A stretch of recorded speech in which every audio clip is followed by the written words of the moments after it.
வணக்கம் நேயர்களே, இன்று அக்ஷயன் சேனல் வாயிலாக ஜோதிடம் பகுதியில் கடகலக்கணம் பற்றி பார்ப்போம். இது காலபுருஷ தத்துவத்தின்படி 4ஆம் வீடு, நீர் ராசி, இரட்டைப்படை ராசி, பெண் வீடு, சந்திரனின் ஒரே வீடு. சந்திரன் வளர்பிறை தேய்பிறைக்கு ஏற்ப பலன்களில் சிறு மாறுதல் ஏற்படலாம். இது கடகராசிக்கும் 30% பொருந்தும். இந்த லக்கினத்தில் பிறந்தவர்கள் கற்பனை வளம் மிக்கவர்கள், கலையார்வம் கொண்டவர்கள், எளிதில் உணர்ச்சி வசப்படக்கூடியவர்கள். இவர்களுக்கு இரட்டிப்பு மனநிலை செயல்பாடு இருக்கும். பிடிவாத குணம் அதிகமாகவே இருக்கும். தன்னுடைய பேச்சாற்றலால் அனைவரையும் வசப்படுத்துவார்கள். இன்முகத்துடன் இருப்பார்கள். தனக்காகவும் தன்னை சார்ந்தவர்களுக்காகவும் பொருள் சேர்ப்பார்கள். ஆனால் சற்று சுயலாபம் பார்ப்பார்கள். கொஞ்சம் சுயலாபம் பார்க்கக்கூடிய ஆக்களாக தான் இருப்பினும். அரசியல், அரசு சம்பந்தப்பட்ட வேலை அமையும். அரசாங்கத்தின் ஆதரவு உதவிகளும் கிடைக்கும். வெளி தோற்றத்துக்கு ஒரு மாதிரியும் உள்ளே வேறொரு நபராகவும் இருப்பார்கள். மறைமுக தொடர்புகள் ஏற்படலாம். அதி புத்திசாலித்தனம், பொறுமை, நிதானம், தான் எடுத்துக்கொண்ட காரியத்தை செய்து முடித்தே தீருவார்கள். மற்றவர்களது சொத்து, உழைப்பு, புகழ், உடைமைகள் இவர்களுக்கு வந்து சேரும். மறைமுக சொத்துக்கள் இருக்கும். உடன் இருப்பவர்களே எந்த சூழ்நிலையிலும் எதிரியாக மாறலாம். அதால கொஞ்சம் கவனமா இருக்கும். ஒன்றுக்கும் மேற்பட்ட திருமணமும் அமையலாம்.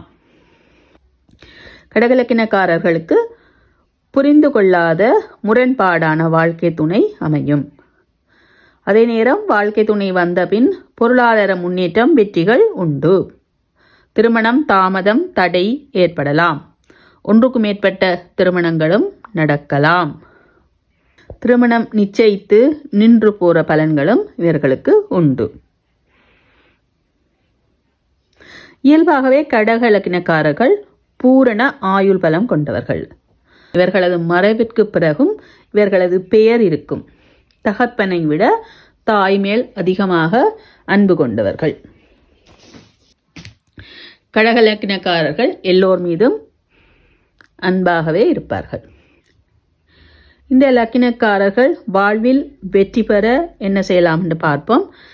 சந்திர தரிசனம் செய்வது மிகவும் நல்லது. அதாவது பௌர்ணமி சந்திரனை வணங்குவது, பார்வதி கௌரி தேவியை வழிபடுவது, சக்தி வழிபாடு நன்று.